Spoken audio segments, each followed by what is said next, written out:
Hello and welcome to another Innovate podcast. My name is Sadia Ayaz. I am a GP in Southwest London, and today I will be talking to Dr Veena Aggarwal. We're talking about a topic that is very current at the moment on climate change. There's a lot going on about it, both within the healthcare and outside of it as well.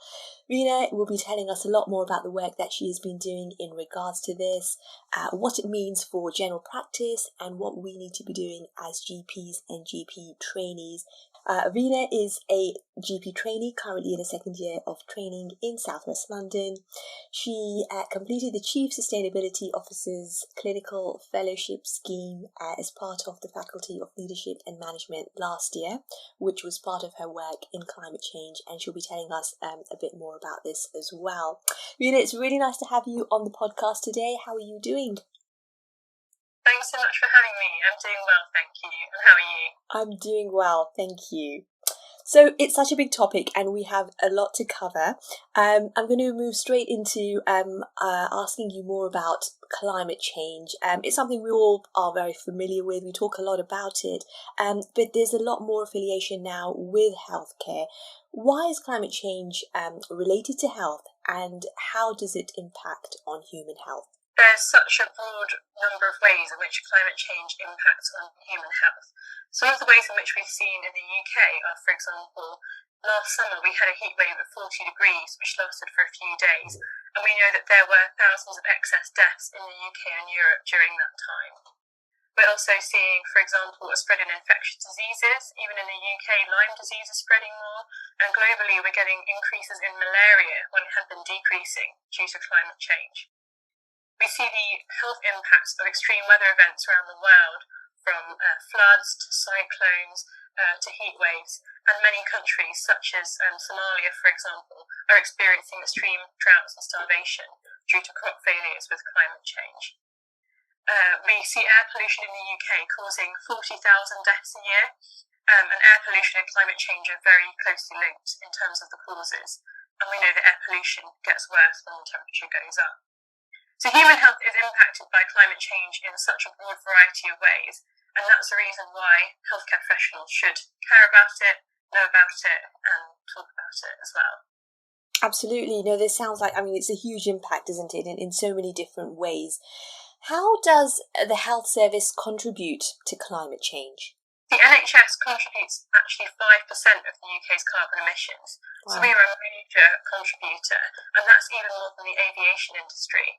And the emissions come from a very wide range of places, from our buildings to our travel and transport.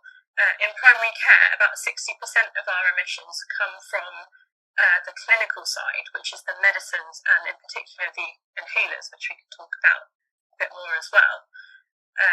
So yes, we have a contribution to play. And as medics, one of our main mantras is to do no harm. So we should really be trying to get this down.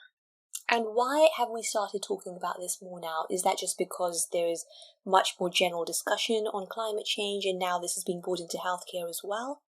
Or are we actually identifying the problems more so now in relation to the impacts of climate change on our health? I think there's a number of reasons why healthcare professionals are talking about it more. One of the reasons is that we are seeing it a lot more visibly. So we're seeing the heat waves, we're seeing the floods in this country. And when things become more visible to us, then we start to talk about it and act more. One of the other reasons that the NHS has become more involved in climate change is because the Greener NHS team has been formed in 2020, and they have produced a net zero plan, which is on their website, and that sets out how the NHS can reduce its carbon footprint. And this is a commitment that has been committed to by the CEO of the NHS for a long time now. And we have legal commitments for the NHS to reduce its carbon footprint. It's in lots of the contracts. It's talked about a lot more by medical journals, by royal colleges. So I think it is getting much higher up on the agenda over time. We obviously know how stretched general practice is at the moment. It's something we talk about so much. We've covered it a lot in our podcast here as well previously. And some people may think that we're already so overstretched. We've got so much going on already. And having another agenda in regards to climate change that we also have to be addressing, this should be someone else's fight. How would you respond to that? Yeah, I totally understand how stretched all health services are at the moment, primary and secondary care, and that's something that I'm seeing in my work as well. My response to that would be that actually, if we understand the principles of sustainable healthcare, we see why this is actually a core part of our job rather than an extra thing we have to do on the side. So the principles of sustainable healthcare include things like prevention of disease and patient empowerment, so enabling patients to manage their own conditions, long-term conditions or minor illnesses. So actually these are things that can help us to reduce our workload in some ways, and they are also things that just make healthcare better, even if you don't think about the sustainable angle to it. So I think that if we see it in that way, then we can make it part of our work.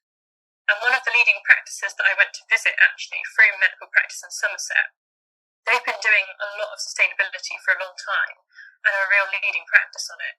And when I asked them, how do you find the time? What they said is that they actually just made it part of their culture and core values. So every decision they make, whether that's about what paper to buy or how to, secure building leases or any other decisions they make, they think about sustainability in the decision making. So when it comes into everything, then it doesn't necessarily take more time. It just becomes part of what you do. So I think that, of course, we have to just think about it in our decision making, and we can do it, just making it cool. Absolutely, and I think it's very important from what you've already mentioned so far in the podcast about its impact, really, and how much of an influence it is having on the general environment as well. The effect of carbon emissions from primary care. If you just remind us, where exactly do these carbon emissions mainly come from in general practice? So if we were to sort of, promote this within, like you say, the culture of our primary care setups and also influence patient decisions in regards to the impact on their health, what would we be telling them about this? 60% of the emissions in primary care come from medicines and inhalers, and the other 40% come from non-clinical elements, which include things like our travel and transport, from patients and staff, our building energy, our business services, our paper, our water and waste, and all of those kind of things. So actually, the clinical elements are really important. So by trying to deprescribe where possible can be really helpful for patients and the environment. And also having a focus on trying to reduce metered dose inhalers and trying to improve patients' control of, for example, their asthma and reduce their need for lots of emergency inhalers. Those are some really key hotspots that in primary care we can focus on. There is a big focus on inhalers, isn't there? I know a lot of practices are starting to implement this now as well, as is our local practice as well in Wandsworth. So just tell us a little bit more about how does this impact on patient care? What is the big thing about inhalers? What do we need to be doing, and why is this such a an important part of the focus? There's a couple of problems that we need to solve. The first problem is that in the UK we have really poor asthma outcomes. We have some of the worst asthma outcomes in Europe. And there's been lots of reports and studies, such as the National Review of Asthma Deaths, that have shown that this is the case. And part of the reason is because we have a lot of overuse of the salbutamol blue inhaler in patients, and they're not using enough of the preventative inhaler, the steroid inhaler. And that leads to an increased rate of asthma attacks, hospitalisation and deaths from asthma. And we also use a high proportion of metered dose inhaler, which are the puffer inhalers, for example, Ventolin. And these inhalers have a really high carbon footprint. The reason is because the propellants in the inhaler are a greenhouse gas, and they cause global warming. Whereas actually the same medication can be delivered in other types of inhalers, such as dry powder inhalers.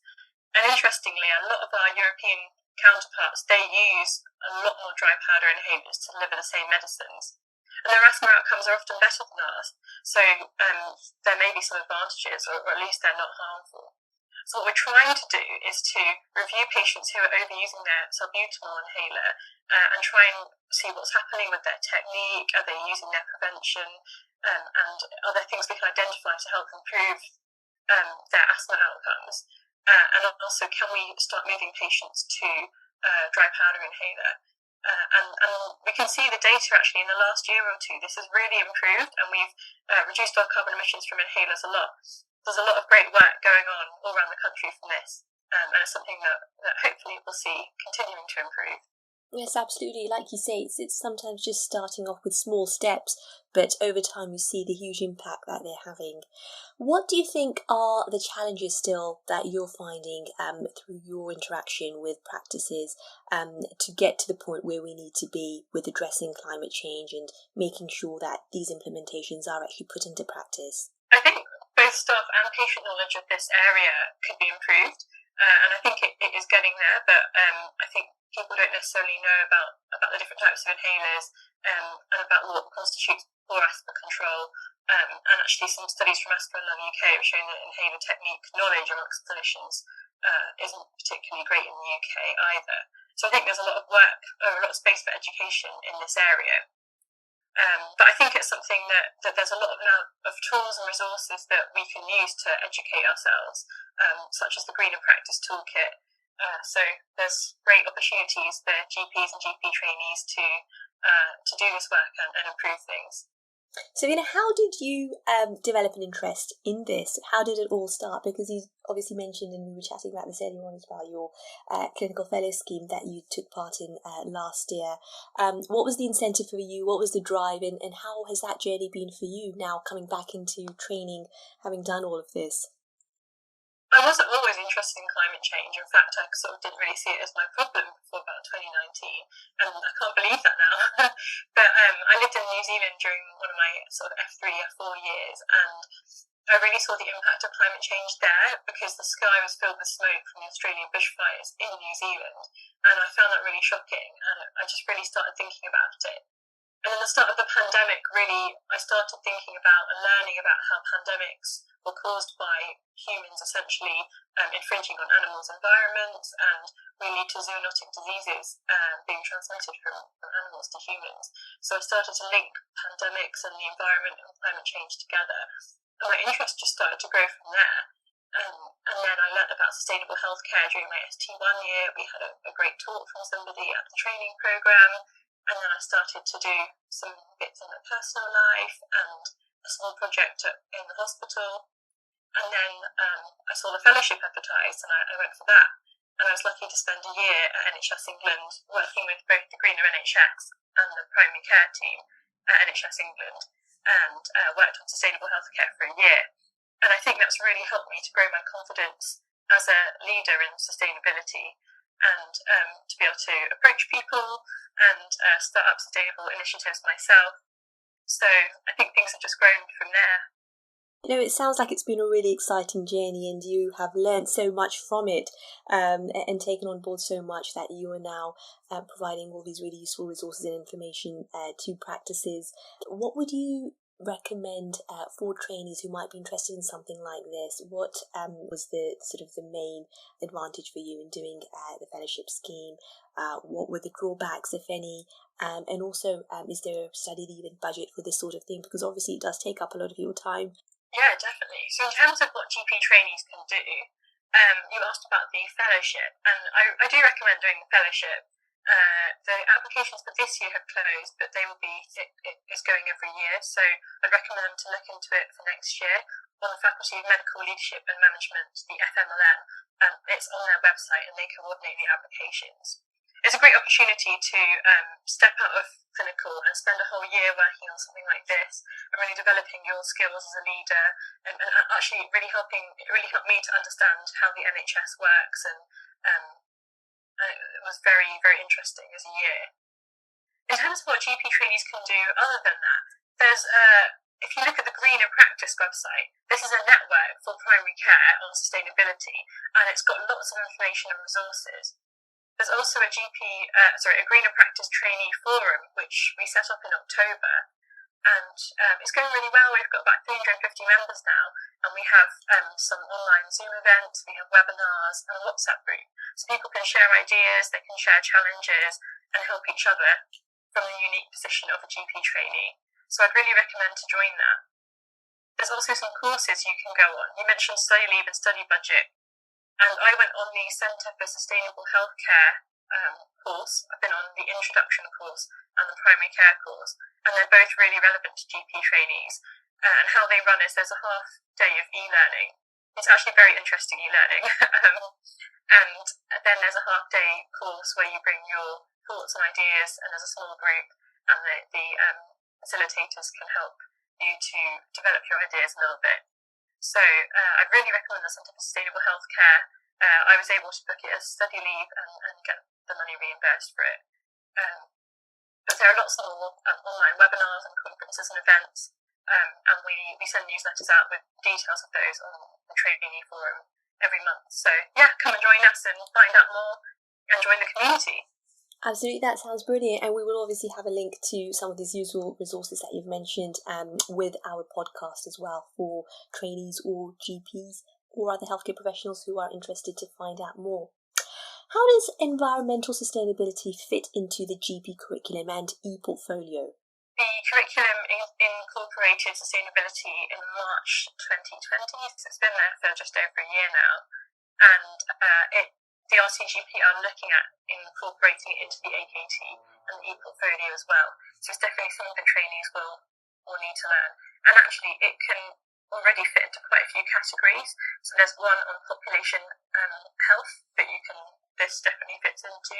There's also a QIP that we have to do, and lots of these initiatives would fit very well into the quality improvement element, such as if you use the Greener Practice and Haler's toolkit, that gives you some ready-made quality improvement projects. There's also another toolkit called the Green Impact for Health Toolkit, which has a lot of ideas from very easy to more challenging, and you could pick some of those and use that as your QIP. There's also a leadership element to the portfolio that we have to do. So a trainee could do, say, a teaching session in their practice on sustainability, and then that could come into the teaching or leadership elements of the portfolio as well. Practices are keen to look into, and I think we all should be. From everything that you've said, it's also important. If we want to start addressing climate change better in practices, what would be the first steps in doing so, in your view? Where do we start? I think a really good way to start is to talk to your team, and actually people care about this. We know that the public and the NHS staff really do care about this. So actually finding out what their ideas are, because people will bring things that they are interested in already, whether that's somebody likes cycling and then wants to improve cycling facilities, or somebody else really likes food and wants to have a bring and share and talk about plant-based diets, or staff will bring their ideas to the practice. Another place that is a really good way to start is, as I just mentioned, the Green Impact for Health Toolkit. So that is free for practices to register on, and it gives you all these different ideas, and you can sort of tick them off and choose which ones you want to do. And they do give awards for practices that have achieved a certain number of the elements to it as well. So I'd highly recommend looking at that, and that can give some really useful pointers. Thank you. And then obviously we have to talk about general practice and obviously the impact that's having on trainees in particular. So you are coming to sort of more than halfway through your training now, Veena, and you've been working in South West London doing various posts within hospital and outside as well in various specialties. How do you see, as a trainee at the moment, the future of general practice? What are your worries about embarking on a career in general practice, seeing what the pressures and demands are like at the moment? Are you feeling positive about it? What do you think are going to be the greatest challenges, and how do you see the future of general practice? Such an important question. I think I have to acknowledge that it is challenging for the GPs out there and for trainees. It's really busy for practices, and I know that a lot of people are finding that really tough. I think that I'm kind of nervous but optimistic about the future. I hope that things will improve, and I know that more people are going to portfolio careers as well, and I think that's something that I'm interested in working on sustainability initiatives as well as being in GP. But I still see a lot of people that do really enjoy their job despite how busy it is, and do find it really satisfying. And I hope to see that continue in the future. Absolutely, we hope to see that too. And then finally, what would be your top tips for trainees at the moment?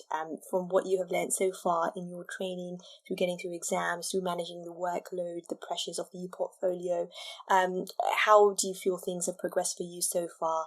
Any bits of information, wisdom, resources that you'd like to share that have been helpful for you in training so far? Generally, for training, my tips would be use your colleagues to support each other, because it's such a great support network, having your BTS colleagues. Prioritise your own health and well-being as well as your training. For AKT, start early, so that you're not in a last-minute panic. That's what I found quite helpful. And find a passion, something you're interested in, and pursue it, and that will keep you going. Brilliant. That sounds really helpful. I think some really useful tips, and it's really nice to see that positivity, because I think that's so important to bring back into the work that we're doing. We all know it's hard, we all know it's difficult, but it's trying to find your passion in what you're doing, and trying to sustain that and work towards it. Veena, it's been really wonderful talking to you this morning. It's been a whistle-stop tour of talking about climate change, and we'd love to have you back on a podcast to address this further and see the greater impacts it's having on practices in the area, and all the great work that you're putting into promoting this. I think it's all really, really helpful. We will, of course, be sharing all the resources that you've mentioned on here for our listeners as well. You can always get in touch with the Greener Practice Network for more information, as well as the college. Once again, Veena, thank you so much for joining us today. It's been really, really wonderful to have you, and best of luck with the rest of your training. I hope it's going to be a very positive and progressive career ahead for you in general practice. Thank you so much, Sadia. Thanks for having me. I really appreciate that.